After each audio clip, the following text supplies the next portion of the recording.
Salut à tous et bienvenue dans 100% Jeunesse, l'émission qui donne la parole à la jeunesse. Je vous propose tout de suite qu'on découvre le sommaire de ce 11e numéro.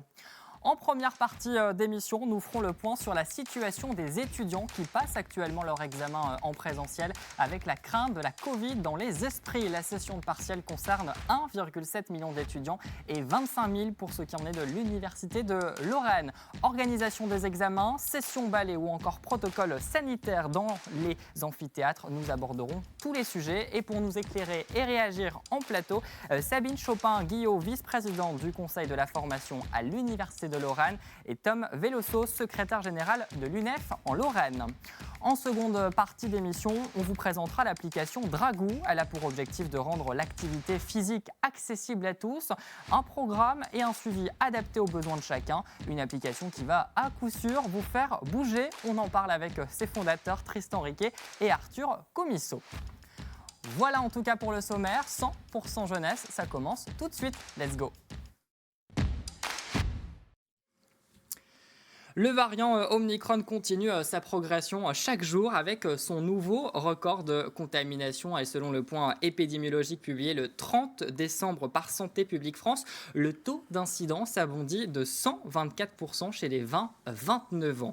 Les étudiants donc concernés par cette crise sanitaire se sont vus annoncer par Frédérique Vidal, la ministre de l'Enseignement supérieur, le maintien des partiels en janvier en présentiel. Alors petite précision tout de même, ces partiels qui ont débuté depuis plus d'une semaine maintenant. Alors pour l'UNEF, est-ce une bonne décision cette annonce ? Alors oui, c'est une bonne décision parce que voilà, les partiels en distanciel, ils sont très inégalitaires en fonction des étudiants, que ce soit au niveau de la connexion Wi-Fi, de l'environnement où on vit ou d'autres raisons. Donc c'est pour ça que nous, on est quand même très contents de cette décision de mettre les examens en présentiel, même si voilà, on veut qu'ils soient dans de bonnes conditions par rapport au Covid. Ce que vous pointez du doigt, vous, c'est ces annonces tardives, c'est des annonces tardives qui ont été faites par la ministre de l'Enseignement supérieur. C'est ça, c'est des annonces tardives qui déjà n'ont pas permis aux universités de France de bien s'organiser pour que ces examens se passent au mieux. Et c'est surtout ça que nous, on relève. Voilà, il y a quand même beaucoup de problèmes sur ces examens, que ce soit au niveau des salles qui sont trop petites, des étudiants entassés, des problèmes par rapport aux étudiants positifs. Enfin, voilà, il y a un certain nombre de problèmes qui se posent avec ces annonces tardives. Alors Sabine Chopin-Guillaume, on va parler justement de ces organisations. Est-ce que vous jugez également ces annonces tardives ou au contraire vous étiez prêt à accueillir dès le 3 janvier les étudiants pour leur partiel ? Alors, dans la mesure où en fait ces examens étaient prévus en présentiel et ont été maintenus en présentiel, nous étions prêts puisque nous avions préparé ces sessions. Effectivement, la difficulté a été de prévenir les étudiants que ces examens resteraient dans la situation dans laquelle ils avaient été prévus. Donc nous avons été destinataires d'une circulaire le 29 décembre, donc on était en vacances, mais on a quand même regardé nos messageries et on a vu que ces examens devaient être organisés. Et donc on a prévenu, certaines directeurs et directrices de composantes nous ont alertés, et donc certains étudiants ont été prévenus, ceux qui avaient un examen prévu le lundi matin, prévenu que effectivement on maintenait nos sessions d'examen. Donc après, tout s'est organisé, le protocole sanitaire existait déjà, il est maintenu, donc on l'organise, nos étudiants sont bien séparés, il y a l'aération, etc. Donc pour nous, on a mis les choses en place. Donc pour vous, tout était prêt pour accueillir les étudiants pour les partiels. On va justement revenir dans un instant sur ce protocole sanitaire en place dans les universités, notamment dans les facs. Alors je le disais justement, ces partiels ont débuté depuis plus d'une semaine maintenant dans un contexte encore une fois inédit à plus d'un titre. L'UNEF, vous dites que le gouvernement a eu un manque d'anticipation dans la préparation de la rentrée et l'organisation justement de ces partiels. Avec les retours que vous avez pu avoir depuis ces premiers jours de partiels, quelles sont ces conséquences avec ces étudiants ? On a rencontré pas mal d'étudiants ces derniers jours qui nous ont expliqué que pendant leurs examens, les amphis étaient bondés, il n'y avait pas ou très très peu de distanciation. Voilà, par exemple, nous, on déplore le fait que les capteurs de CO2 ne soient pas présents ou très peu présents. Voilà, ce qui fait qu'au final, on ne sait pas si l'aération est bonne. Voilà, nous, quand on rencontre les étudiants, ils sont quand même très inquiets. Des fois, des étudiants avec des maladies, des étudiants immunodéprimés, primés, etc., qui sont obligés d'aller à leur examen pour essayer d'obtenir leurs années, mais qui ont peur quand même d'y aller par rapport à tous ces problèmes où les protocoles ne sont pas forcément respectés, il y a très peu de distanciation. Vous nous confirmez qu'à l'Université de Lorraine, on respecte ces protocoles sanitaires? On respecte ces protocoles sanitaires. Depuis près de 2 ans, l'Université de Lorraine a beaucoup investi pour la protection et de ses étudiants et de ses personnels, avec la fourniture de masques, la fourniture actuellement d'autotests. Les étudiants peuvent, s'ils le souhaitent, bénéficier d'autotests gratuitement auprès de leurs composantes. On a des distributeurs de gel hydroalcoolique partout. On a des détecteurs de CO2, alors peut-être pas dans toutes les salles.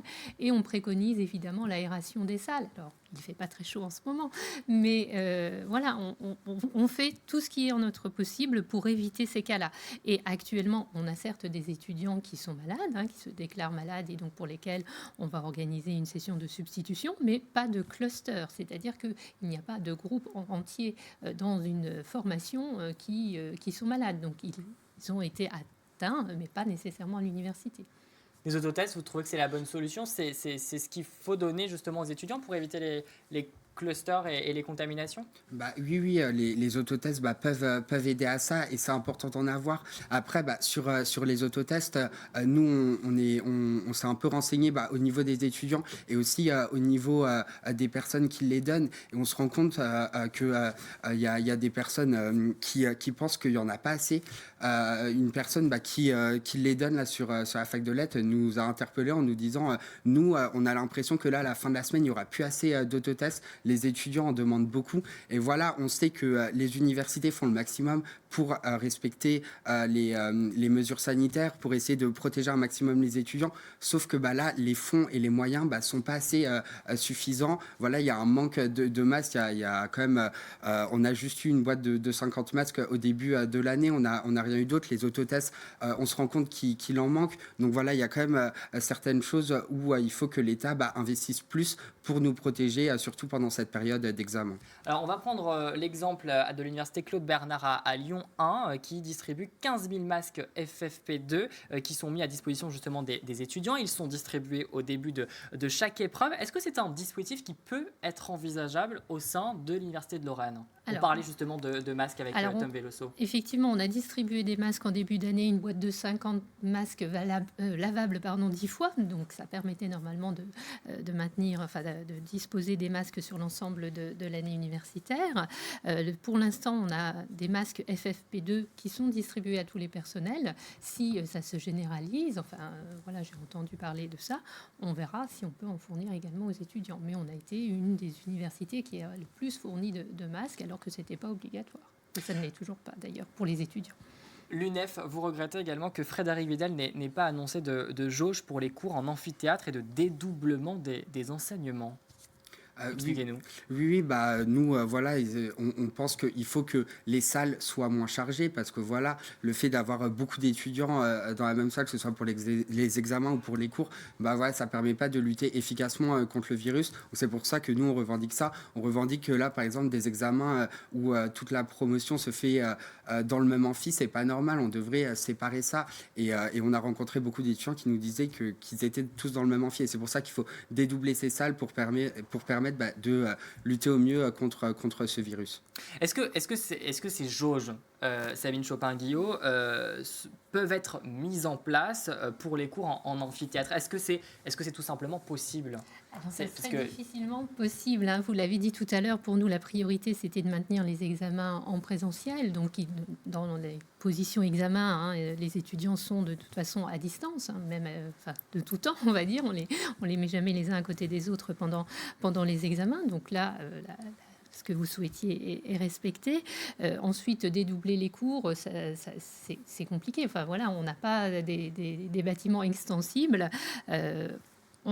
Si vraiment la situation se dégradait, on verrait comment procéder, sans doute en mettant quelques enseignements à distance pour permettre effectivement à d'autres enseignements d'être moins chargés, on va dire.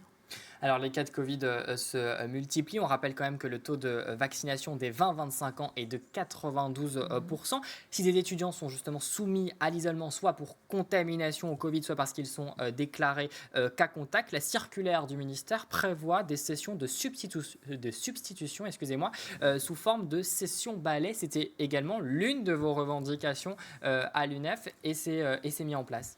Alors nous sur ces sessions balai, enfin voilà, nous on pense que c'est la solution, enfin une des solutions pour permettre aux étudiants cas contact ou positifs de passer à leurs examens sans avoir un risque de transmettre le virus. Sauf qu'on se rend compte que dans les faits, il n'y a pas toutes les promotions et toutes les filières qui ont accès à ces sessions balai. Nous, il y a des étudiants qui nous ont remonté, par exemple en psychologie ou en droit, que ces sessions balai n'allaient pas être présentes et qu'au final les étudiants ils allaient avoir juste une session, la session de rattrapage à la fin d'année. Et ça, nous, on trouve pas ça normal parce qu'on trouve ça important d'avoir 2 sessions pour permettre aux étudiants d'avoir le maximum de chances de réussir leur année. Est-ce que vous avez la même info, Sabine? Alors, je n'ai pas la même info. Moi, Comment peut-on expliquer? Alors, peut-être que cette information est arrivée avant les consignes, on va dire, de la présidence de l'Université de Lorraine. Nous avons réuni l'ensemble des directeurs et directrices de composantes dès le lundi 3 janvier pour leur expliquer justement cette organisation des examens de substitution. Et j'ai vu l'ensemble des directeurs et directrices de collégium le mardi 4 janvier pour mettre en œuvre ces sessions de substitution. Donc, elles vont avoir lieu partout. C'est une demande. Il y a une circulaire qui a été, je l'ai dit, publiée le 29 décembre et qu'on a adressée le 30 décembre à l'ensemble des directeurs et directrices de composantes. Donc, ça va se mettre en place, c'est prévu et ça aura lieu. Donc vous nous confirmez que s'il y a des étudiants qui n'ont pas pu passer leur partiel car ils étaient en isolement ou qui étaient contaminés au Covid, ils vont pouvoir passer lors de sessions de substitution dans les 2 mois finalement que leur absence, que prévoit la circulaire. C'est exactement ce que pour ces élèves en psychologie et en droit, si on a tout bien compris. Et en droit, oui. En tout cas, nous, il y a un certain nombre d'étudiants qui ont quand même reçu des mails après la circulaire du gouvernement expliquant qu'il n'y aurait pas de substitution, d'examen balai. Et donc, nous, on verra dans les faits ce qui se passera. En tout cas, les étudiants sont très inquiets sur ça parce que les dernières nouvelles qu'ils ont eues de leur directeur de composante, c'était qu'il n'y aurait pas ces examens de substitution. Donc voilà. Donc je vous laisse réagir. On peut les rassurer, ces étudiants. C'est ce que j'allais dire. Je souhaite rassurer l'ensemble de ces étudiants. Nous ne souhaitons pas nous voir venir des étudiants malades dans nos amphis. Et c'est pour cela qu'on organise ces épreuves de substitution. Et si vraiment il y avait des difficultés dans une composante, qu'ils n'hésitent pas à faire remonter l'information au niveau de la présidence et on agira. Bon, l'UNEF, vous allez pouvoir transmettre le message à justement ces étudiants. Il y a une question tout de même qui se pose, Tom Veloso. On peut le lire dans la presse depuis ces derniers jours et certains sondages le disent également. Les étudiants sont prêts à aller au partiel, même contaminés. Prenons l'exemple de ce sondage, une organisation étudiante de l'Université de Paris 1, Panthéon-Sorbonne, qui a réalisé un sondage auprès de 10 000 étudiants en partiel et 78,9% de ces étudiants se disent prêts à aller passer leur partiel, même s'ils sont atteints par le Covid-19. Est-ce que vous comprenez cette décision de ces étudiants ? En fait, nous, on trouve ça très problématique que des étudiants positifs aillent à leur partiel. Sauf qu'en fait, on est dans un contexte où les informations sont mal transmises, où les étudiants sont très inquiets. Les étudiants veulent réussir leurs années. Enfin, voilà, on sait que les études, ça coûte très cher pour les étudiants et donc il faut qu'ils réussissent. Et donc, c'est pour ça que certains étudiants ont ces propos. Après, nous, on trouve ça pas normal, en étant positif, d'aller à son examen. Sauf qu'au final, comme je l'ai dit avant, il y a des personnes qui pensent qu'il n'y aura pas les sessions balai, etc. Et donc, ils veulent réussir leur année et ils agissent comme ça, même si c'est absolument pas normal. Et c'est pour ça qu'il y a un manque de transparence. Il faut dire les infos et que les étudiants soient plus rassurés parce que c'est vrai qu'on se rend compte qu'il y a une grosse inquiétude au niveau des étudiants globalement. Est-ce que vous craignez ce genre de scénario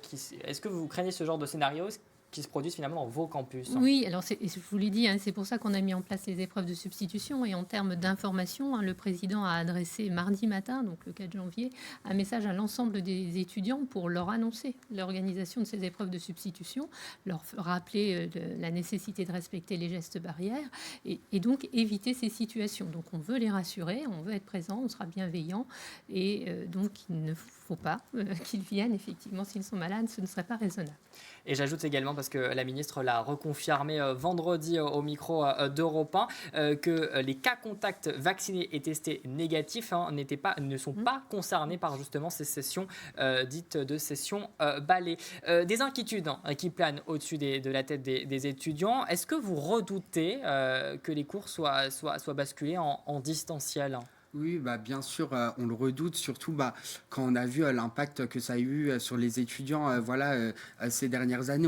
On le redoute, il y a eu beaucoup d'étudiants où ça a été très compliqué au niveau de leur santé mentale. Aussi, poursuivre ces cours, ça a été très compliqué, manque de connexion Wi-Fi. Et donc, on espère vraiment que les cours ne basculeront pas à distanciel parce que les étudiants ont déjà assez souffert ces 2 dernières années et il ne faut pas que ça continue. On doit plus être une génération sacrifiée. Sabine Chopin-Guillon, on s'était déjà rencontrés sur ce plateau en septembre dernier pour parler de la rentrée scolaire. Je vous posais la même question, mais dans un contexte sanitaire loin d'être identique au mois de septembre. Si jamais les cours devaient à nouveau, si ça s'est déjà produit, basculer en distanciel, est-ce que vous serez dans la capacité de garantir à vos 60 000 et plus étudiants de l'Université de Lorraine cette continuité pédagogique ? Bien sûr, j'ai envie de dire même mieux qu'avant, puisqu'on a l'expérience. Alors évidemment, je partage l'avis de notre étudiant.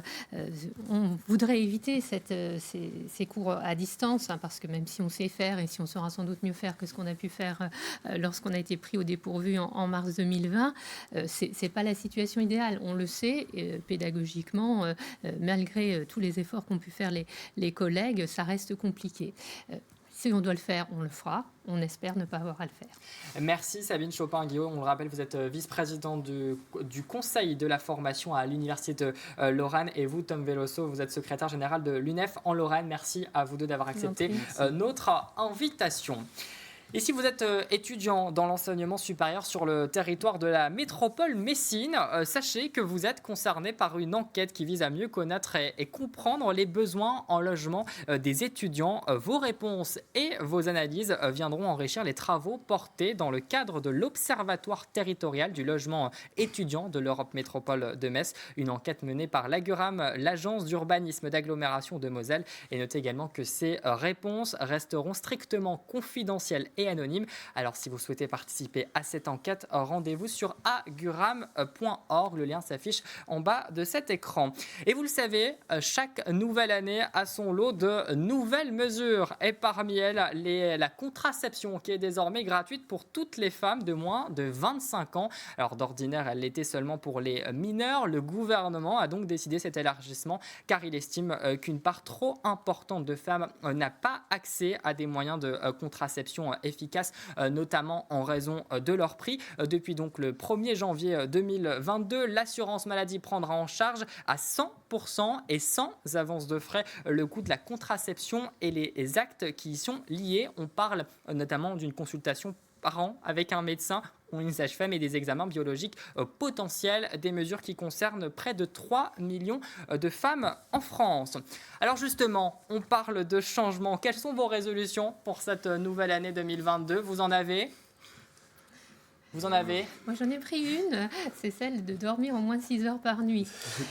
On l'espère tous cette résolution qu'on ne respecte pas. Moi, c'est déjà raté.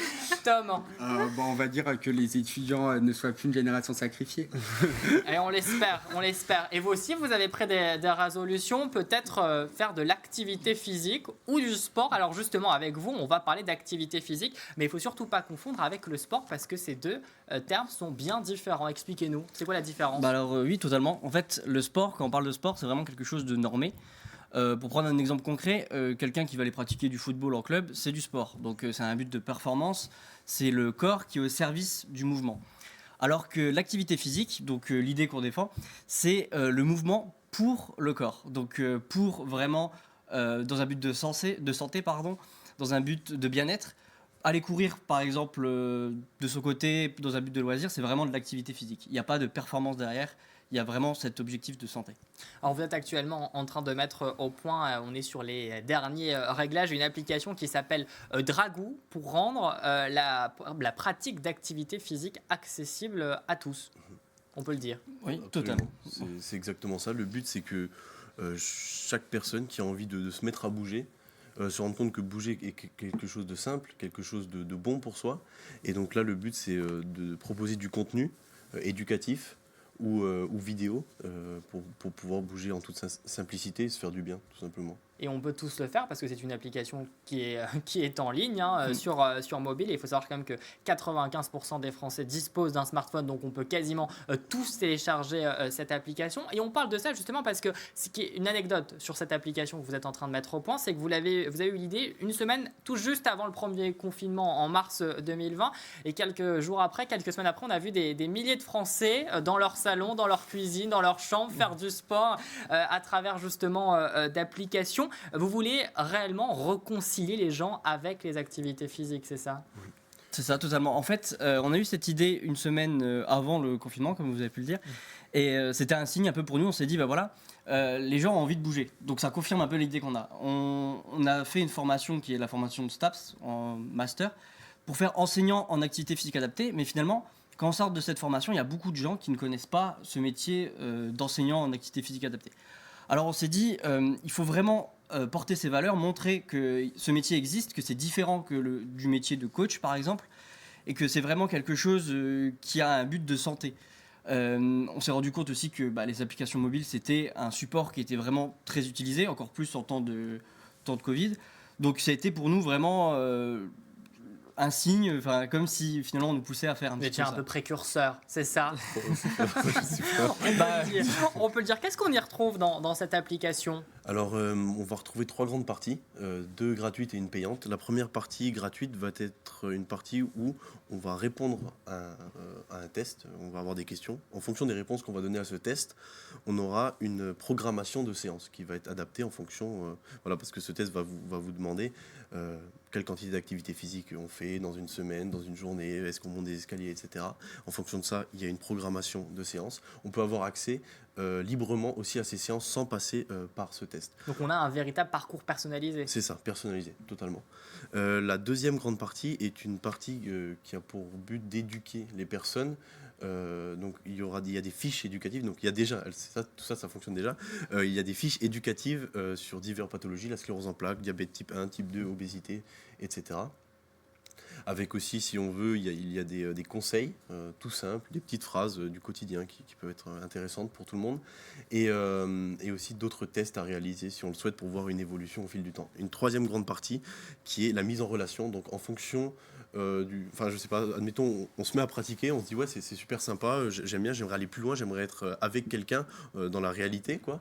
Et ben on peut être mis en relation avec une personne. Donc ça c'est ce qui est encore en train d'être travaillé, c'est la troisième partie qui est en cours de construction. Voilà, alors une personne du milieu de l'activité physique. Voilà, totalement. Oui, c'est ça. Un prof.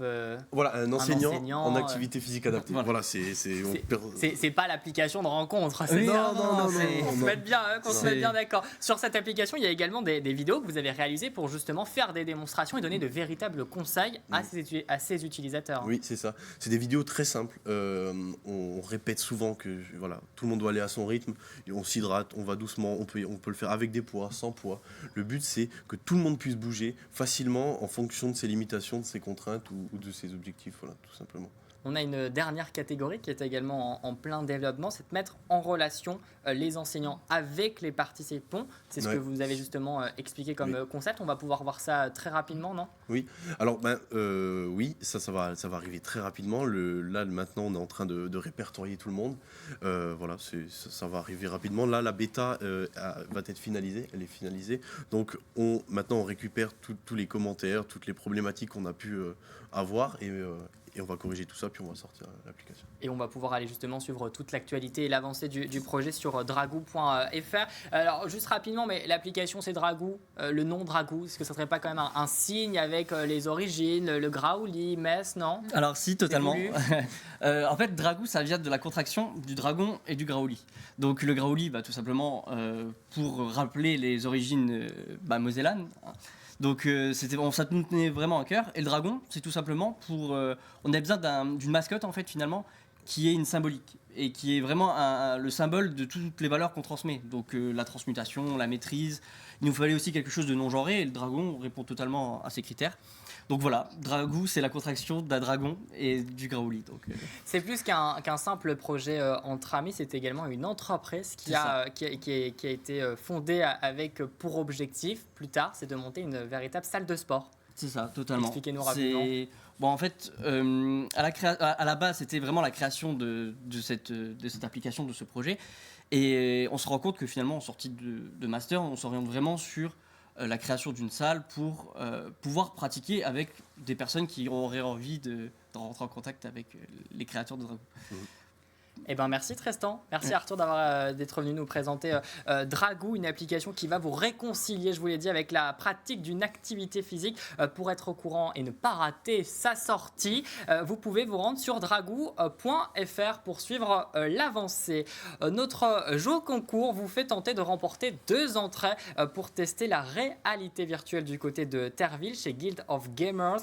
Vous avez vu mon accent quand même, hein, je fais des efforts. Une expérience donc de jeu immersif et adapté à votre niveau dans une salle de plus de 100 mètres carrés entièrement dédiée, vous l'aurez compris, à la réalité virtuelle. Seul ou entre amis, vous pouvez les défier à travers des parties multijoueurs. Guild of Gamers, c'est aussi des escape games et un bar à jeu. Pour participer au jeu, rendez-vous sur notre page Facebook. C'est ainsi qu'on referme cette émission. Merci à mes invités de leur présence. Merci comme toujours à vous pour votre fidélité. On se retrouve le mardi 25 janvier, même heure, même endroit. À très vite pour de nouvelles aventures. À bientôt. Salut.